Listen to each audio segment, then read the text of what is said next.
Hey folks, how you doing? You know who it is, your favorite person. Thank you for joining us for the NAMCA podcast. Today's guest is great, just like every other guest. Person has experience, a lot of know-how, and we are looking to have an amazing conversation. Wherever you are, please stomp your hands, clap your feet. No, that goes clap your hands, stomp your feet for Jeromy Koffler. How you doing, Jeromy? Thank you for being here. Thank you for having me. No, thank you so very much for taking the time here on the NAMCA podcast. And as I told you right before we hopped in here, I just want to hop right into this thing. I'm going to ask you to unapologetically brag on you. Who are you? Where are you from? And how amazing are you? Well, thank you, Odell, for that opportunity. You don't get that opportunity very often, so I appreciate that. I'm from Oregon. I'm from a small town called Woodburn, which is just a little north of the capital, Salem, Oregon. And I'm a first-gen college student. I'm someone whose parents and family members didn't go to college, but I was driven. I had a mother who was always encouraging me to focus on my education, and I had a father who didn't really enjoy his job. So I knew that I wanted to go to college to find my passions, find my dreams, find a profession that I wanted to be in, that I would enjoy, that I would feel fulfilled. And so that's kind of what started my journey. And I started out at college at a small Catholic college in Washington State, St. Martin's College. It's now St. Martin's University. And I started out just like a lot of young college students with a particular major that I thought I would be good at, and quickly realized that it wasn't my passion or my dream. And a lot of college students go through that, sophomore year particularly. And that's one thing that I did is I talked to my advisors, and I eventually changed my major. And I got involved a lot in student life. I was an orientation assistant. I started a club on campus, which was a real passion for me. I joined student government at a certain point, I think my junior year, and I became a resident advisor, or an RA, in the residence halls. And all of these experiences really led me to this light bulb moment that I had on the couch of my hall director. I was talking to him about my life and my career plans, and I was a little confused about where I was going to go. And he said, "Have you ever thought about student affairs?" And I was like, "What's that?" and he said, "Well, what do you think I do?" And that's when the light bulb went off. I was like, "Oh, you have a profession, you have a career, you help college students. I want to do that." I think I would really enjoy working in the college environment. And so that conversation directly led me to applying for graduate schools. And a little bit of a brag moment, I went to Stanford for my master's degree. Hey. It was great. It was a fantastic, phenomenal, life-changing experience. And then I got my start in residence life. A lot of folks who work in higher education get some experience doing that. And so I was a hall director for 4 years. Went back to St. Martin's. Again, another little bit of a brag moment. I got the job as a campus life director, which is kind of like student activities. Yeah. And they had a search for their director of residence life, which failed. And I basically had just come from residence life, and they said, "Well, why don't you help us out?" So my first new job after getting into higher education became 2 jobs. I was the director of campus and residence life. And that gave me an enormous amount of responsibility in a short period of time. I hired a hall director, and I just learned a lot from that experience. Yes. And then I came to the University of Portland in 2003. And the story about that transition is that I kind of got recruited. So again, a very proud moment of mine. I met a lot of colleagues through professional networks. through, student affairs, conferences and things like that. And when a job came open, one of my colleagues says, "Hey, I think you'd be great for this. You need to apply for this." And I was like, should I? I don't know. Talked it over with my wife. We did, and never looked back. And so I've been here at the University of Portland since 2003. Finally, to put the cherry on top, I was able to get my doctorate here at UP. So success story from start to finish.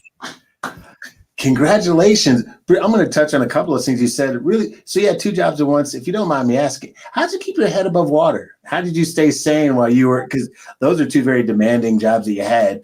And I always tell folks, if you've ever been in, most people, I think there are jobs that everyone should have. A server in some way, shape, or form, hospitality, residence life. You don't know life until you work the residence life. So anyway, during that time, how did you keep your head above water and stay sane? Yeah, I think the key to it is really a sense of humility, understanding what you're capable of doing, your organizational skills, your strengths, and then being able to collaborate and reach out to others across the campus community for support. I never felt like I was doing it alone. I felt like I had people around me, and we were working together to solve problems. And that got me through a lot of really stressful times, situations that, we all deal with in higher ed, when students are in crisis or when there's different, issues. We had an earthquake on our campus. Really? A really serious earthquake that damaged several buildings. It's called the Nisqually quake. And that happened while I was in that role at St. Martin's. And again, there's no playbook for that. So you just really have to work together, collaborate, listen, figure out what the needs are, and prioritize your efforts from there. Thank you for saying that, because I think that the notion of teamwork can be lost because it's not always easy to play as a team, when there's conflicting, let's say, attitudes or ways of work or wherever you've come from. But that teamwork aspect is really important. And my last question about this part is, you mentioned being involved. Now, I do know that, obviously higher ed professionals see this, and there may be parents that come across this, may listen or watch it. When you think, how does a new student, or how does, a higher ed professional convince students to be involved? Like, what does it mean to be involved? How can they get involved? Yeah, I talk about this a lot on my campus even today. We talk to parents, we talk to new students through orientation programs. And one of the things I always emphasize is that there's pretty clear research that shows that if a student engages in at least one activity outside the classroom continuously for the first 6 to 8 weeks, they are more likely to be successful academically and more likely to persist towards graduation. And that research has just been confounded and added onto for years and years and years, from Aston's involvement theory to Pascarell and Terenzides, how college affects students, all the way up to much of the research that's going on today. So what we want to do is we want to let people know that there are significant benefits to finding something that you enjoy and connecting to your peers in the college environment. So the easiest way to do that, I tell students, the easiest way to do that is when you declare a major, find the club that is connected to that major. You're a nursing major, go join the Nurses Association. You're an engineering major, go find the mechanical engineers. That's going to be your tribe. And it's really as simple as that. Now, a lot of students, also enjoy other things, a part of their lives. They recreate, they have special interests. They find a community in cultural heritage or traditional cultural clubs. Those are wonderful opportunities as well. But when you join a college community, that academic connection is probably the easiest. And it's funny, that never occurred to me. Even in business, I always tell people in business, connect with the audience that you're most familiar with. I'm like, duh, when you decide what it is you want to be or you think you want to be at the time, join the club directly associated with, and it's just going to help you be more successful and build your tribe at the same time. You're good at this thing. You must have been doing this for a while. You must have been doing this for how long, Jeromy? I feel like I know, but let folks know, Dr. K, how long you have been in student affairs. Yeah, so this fall I started my 27th year in student affairs. I began in 1994 as a hall director. You've seen a lot of change. So if you don't ask me, certainly there's seasoned folks out there. And we know just in regular life, one thing that can be difficult is adjusting to change. How have you been able to consistently adjust? Because we know from 94 to 2021, a lot's changed. A lot's changed. So how have you been able to adjust along the way? Two key insights for me has been one about technology and just being curious. I think that's been my approach. Social media began, that was not a thing when I started in higher education, and now it is a way that we immerse our lives, right? Yes. All the different platforms and different software packages that help us be more efficient in higher education. All of those things will always be improved or always be emerging. And so for me, it's about being curious and really wanting to learn those things because part of change is not just gaining something new, it's giving up something. It's like managing loss, right? Like I was comfortable in the thing I was doing. And so therefore, and now I need to be less comfortable in order to gain this new skill or this new insight. And so I think that's one of the things too, is to be cognizant of, okay, it feels good to gain something, but be aware of the things that you're giving up and the patterns or habits or behaviors that you're changing, because that's what's going to free you. It's going to free you up to be more open to that change. And then the second thing I would say is again, just networking. Mm-hmm. I've always tried to maintain a group of people, a group of professionals that are not at my institution that are dealing with similar issues, so that I have a place to go and talk about things in a private, safe space for me to kind of, wrestle with different problems or different issues, to say, hey, how are you dealing with that, club sports issue that I'm dealing with on my campus? Or, what are you guys doing when it comes to election software, whatever, that kind of thing.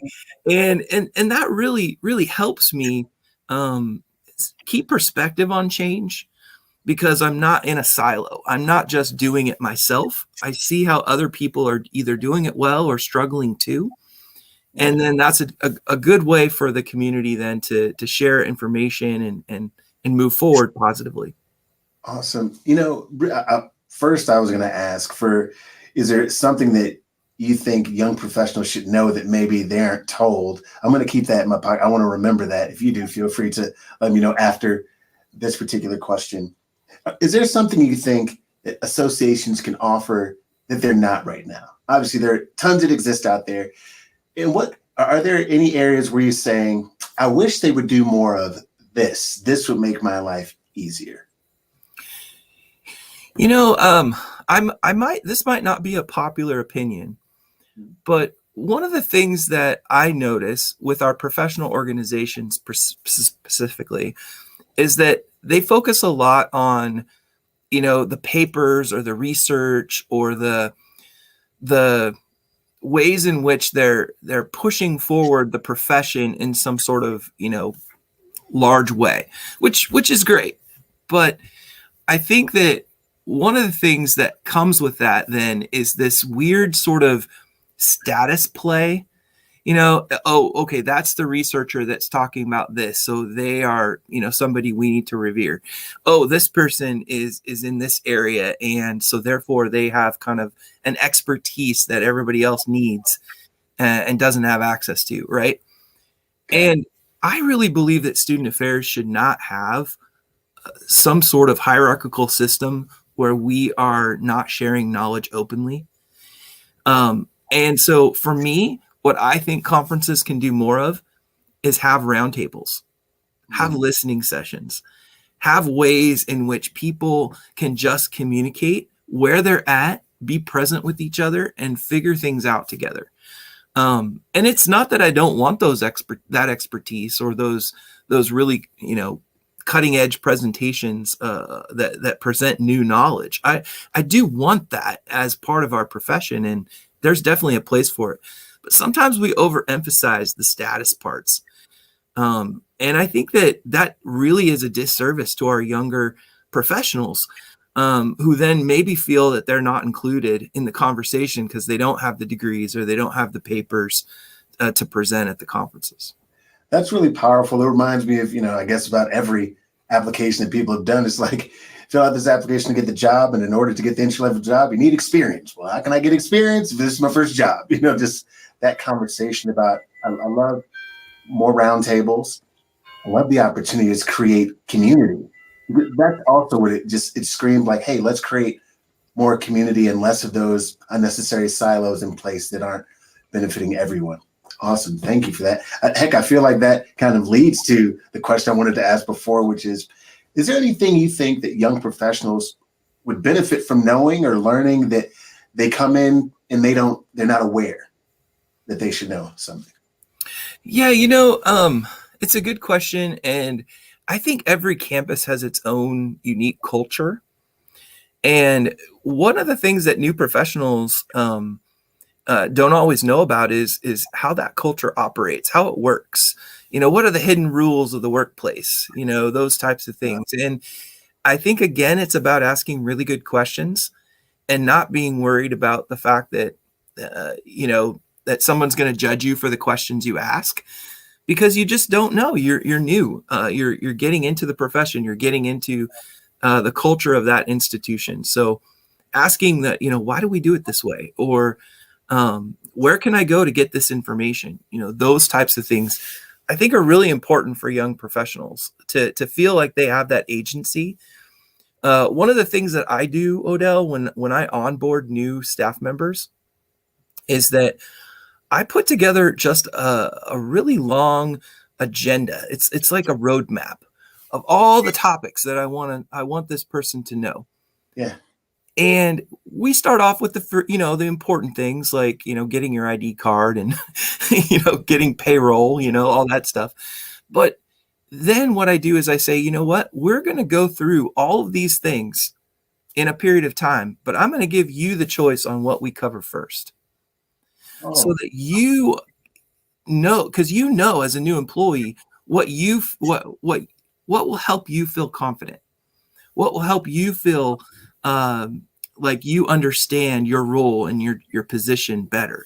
So if it's the technology piece, or if it's the budget, or if it's meeting people around campus, what do you want to do in what sequence?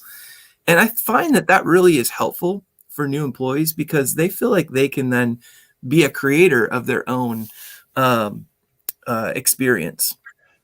Thank you for sharing that, Dr. K. And I just want to ask, I believe there's something called all other duties as assigned. I think that just exists. That is in the fine print. We don't always know it exists, or what all other duties could end up being. We don't know that. But I do know as part of, the function sometimes with student life and student affairs is dealing with outside vendors, dealing with speakers, and booking the right, let's say, fits for your campus. What are some things that you look for that goes, you know what, this is a person that I'm going to trust with my students, when they're reaching out, or best ways when they are trying to reach out? Yeah, that's a great question. And I think part of it is understanding your own audience, right? Like what does my audience need?